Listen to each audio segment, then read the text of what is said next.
I'm Jared Busby. I'm the main world Edward Gray of Loch Levin in the Society of Creative Anachronisms.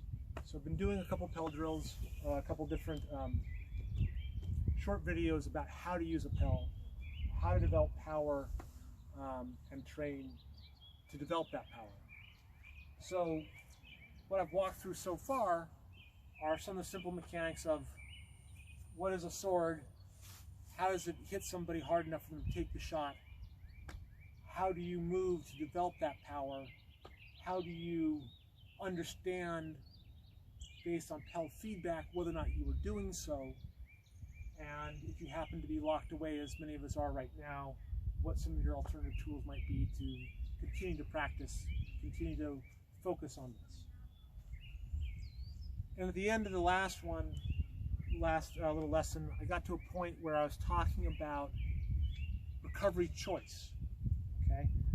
So again, depending on what level of practitioner you happen to be at this moment in time, might inform the next piece of training that you do. So a problem we have in the SCA is we want to tell you everything we know, and we want to swamp the new guy.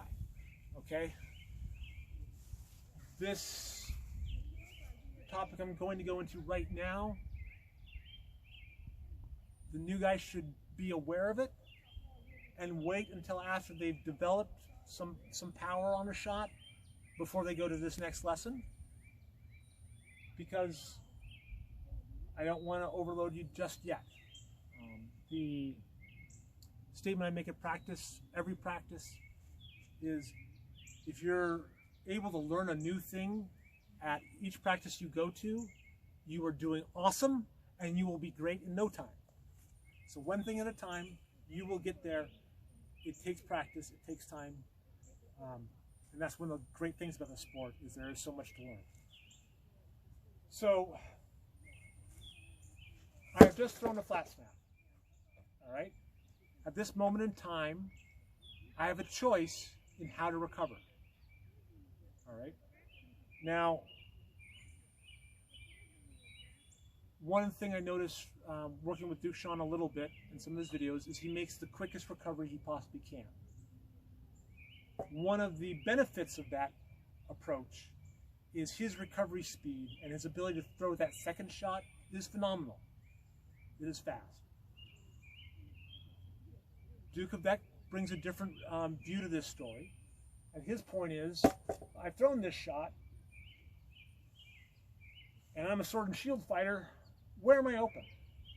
Well, this is where I'm most likely open, and this is where that next shot is most likely to come through. So if that's the case,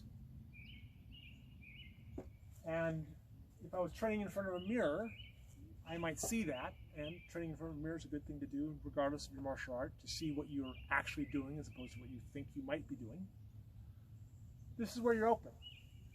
So if I recover to this side, this section of my head remains open, and my sword has done nothing to mitigate that. And my shield can block some of this, and some of it is more problematic to block the shield, particularly depending upon your shield selection choice.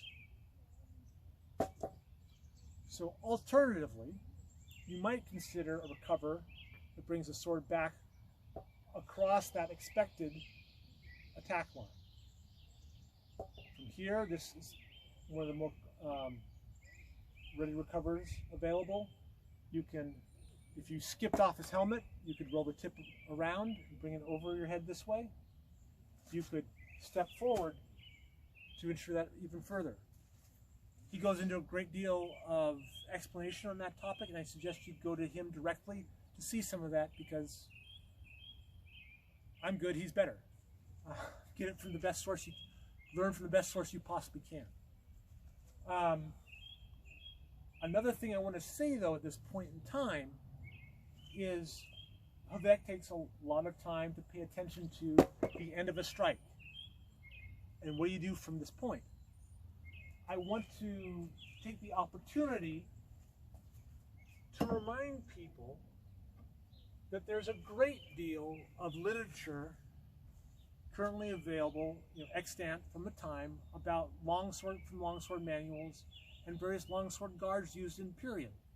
And I want to make the clear point that is often missed by the newer fighter, that the poses or guards taken are not always beginning points. They are beginning points, they are end points, they are decision points in a fight. Low guard often results from the end of a high guard and a downstroke. You find yourself in low guard. And as Hauoc says, where you find yourself, you ought to have a strategy to return from here and maintain and continue the fight, as opposed to, let's forget about this moment, reset and start again, right? This is where you find yourself in this fight. Long point is not really a place many people are going to start their fight. However, again, they may find themselves here and then have to decide what to do next. One option is to simply go forward and stab him in the face. Another option is when he swings across to move your sword offline, just to roll with it and unwind into it.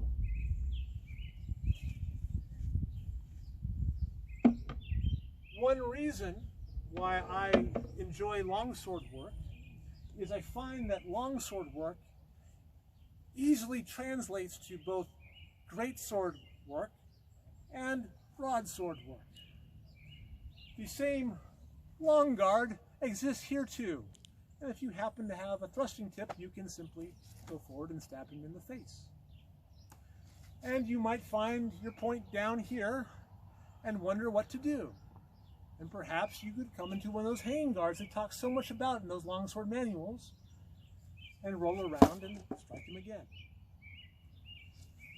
But reading a book associated with period sword fighting is very informative, whether or not you happen to use that precise weapons form. Particularly as it relates to longsword, because those mechanics require only minor modification to apply to sword and shield work, to apply to two sword work, to apply to great weapon work.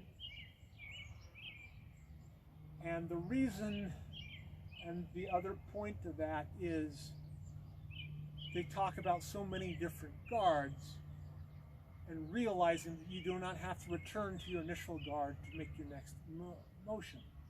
If I am fighting with a sword and shield, I've blocked here, I can fire from there. I can fire from here. If I've slammed all the way to here, I can fire from here. There's buckler manuals that show this, right? What that allows is that allows you to, instead of getting in this tit for tat, I've thrown, I block, I throw, you block, back and forth, I can throw, make a block, and immediately strike in that interim timing, as opposed to waiting for your opponent to reset first. But before you can throw those in a fight, you have to practice them on a Pell. You have to go through some practice.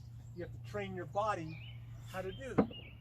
And whether you are doing them hard with your sword, or whether you're at your house hanging away lightly with an old busted stick of rattan is irrelevant to the point.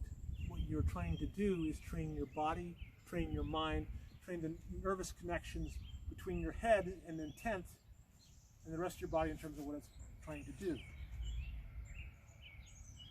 At this point, I'm going to call it in segue. I'll be right back.